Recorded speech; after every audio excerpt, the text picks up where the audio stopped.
Hi guys, my name is Dmitry, I live in Saint Petersburg and I'm learning English. Some time ago I realized that my speaking skills are far behind my reading and listening, and I understood that I have to fix it somehow.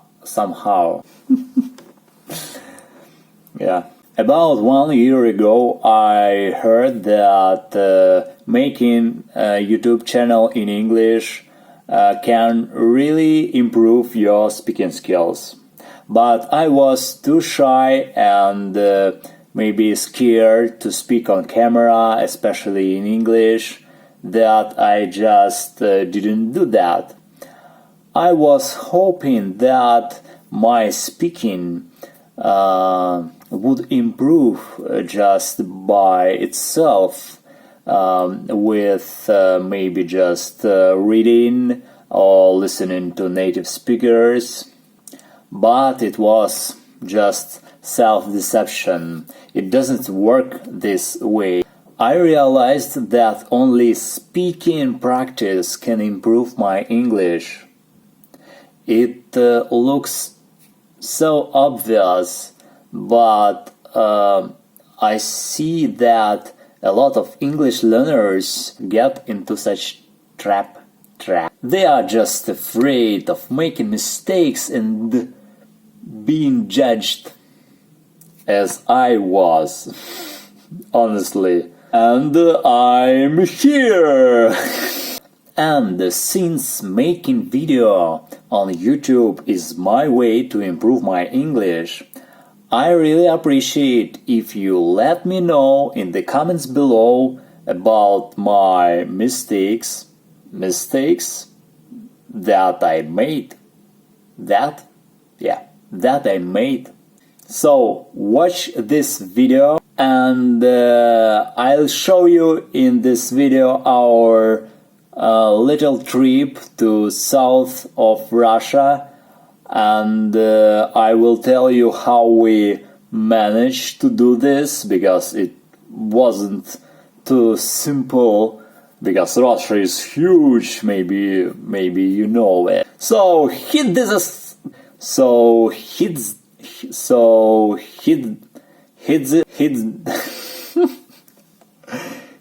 the subscribe button and allow notifications, just this bell to see more. So in this video I want to tell you about our little trip, our vacation trip on south of Russia. So, do you know that Russia actually is the largest country on the planet? Some people even say that it's a whole continent. I live in Saint Petersburg.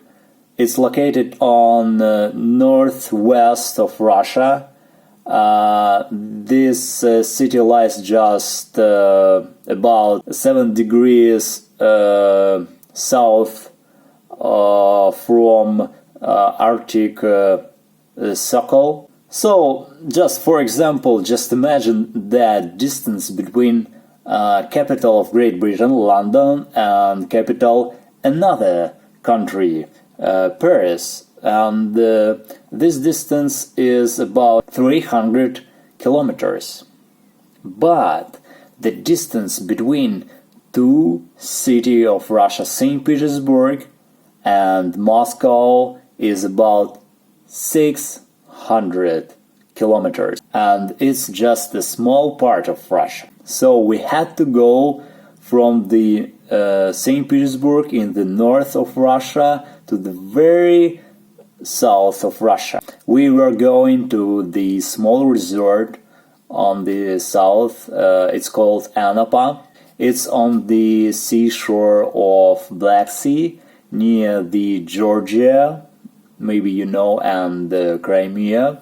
And the distance between Saint Petersburg and Anapa is 1,700 kilometers. And it's a long way by train. It takes about 44 hours.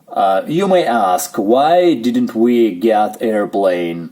And I think You may expect the obvious answer, because train is cheaper.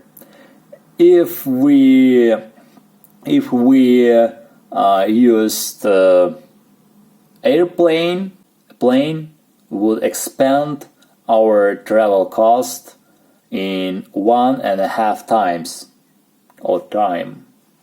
Let me know which one is correct. In the summer season, tickets are expensive, and our one-way ticket on train cost $75, and tickets for airplane cost about $120. So we bought tickets and started packing our things. Since we had to spend 2 days on a train, we also had to think about food we would eat in a train. There are dining cars. In Russia, we called it restaurant wagon, but they are unreasonably expensive. There, one not hearty meal costs about from $8 to $10, when in our just a general city cafe I can buy a good lunch just for $3 or $4. So we packed our 5 bags. 2 bags were with our food. The more people go to trip, the more food you need to take with you. It's the coolest thing in Russian trains. Coolest, one of the coolest things. Because if you don't get enough food with you on a train, you can spend half ticket cost in vegan restaurant dining car. So we took our bags and went to railway station.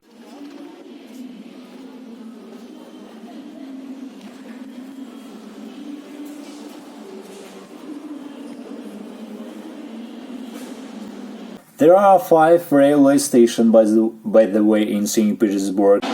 We are on the main Saint Petersburg railway station. Dear passengers, passenger train number 347 from Saint Petersburg to Ufa, departing at... For example, in my native city Donetsk is just one railway station. Though Donetsk is not a small city, it has about 1 million inhabitants. How many stations in your city? And what is the preferred way for traveling in your city for people?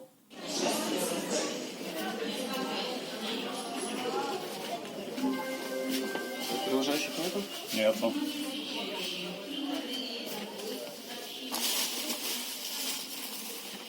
Разрешите? It's the 3rd class wagon. It's called Platzkart in Russian. In the video about our way back, I will show you 2nd class wagon. The total amount of bunks in the Platzkart is 54 bunks. It's quite a lot of people there. There are 4 beds in one side and 2 on another side, an aisle between them. Bunks are over and under the window, and the low bunk functions as a table.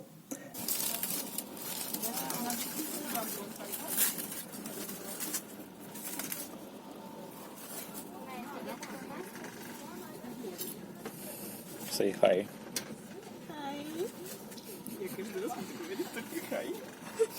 It's not very comfortable class on train because there is often noisy and you have no privacy, but it helps to save you money.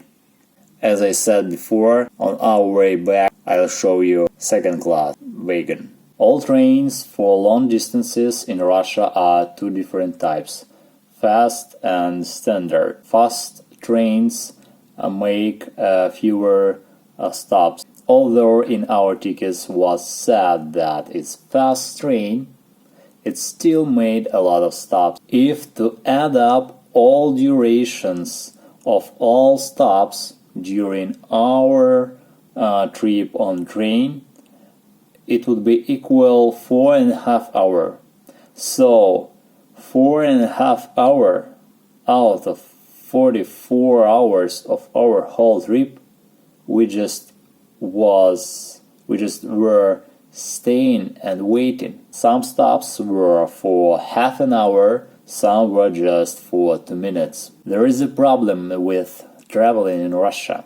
Russia is a tremendous country with large distances. We had to go for 1,700 kilometers. What do you think, which speed our train have? You know, when I googled it, even I was surprised, because it's just 60 kilometers per hour.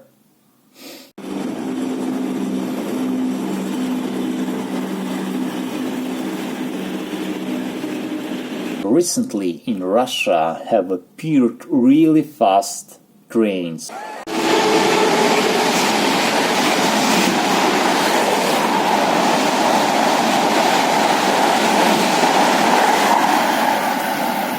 It's called Sapsan. They can go really fast. Yeah, they can go about for 200 kilometers per hour. You may exclaim that the problem is solved, but don't hurry, it's Russia.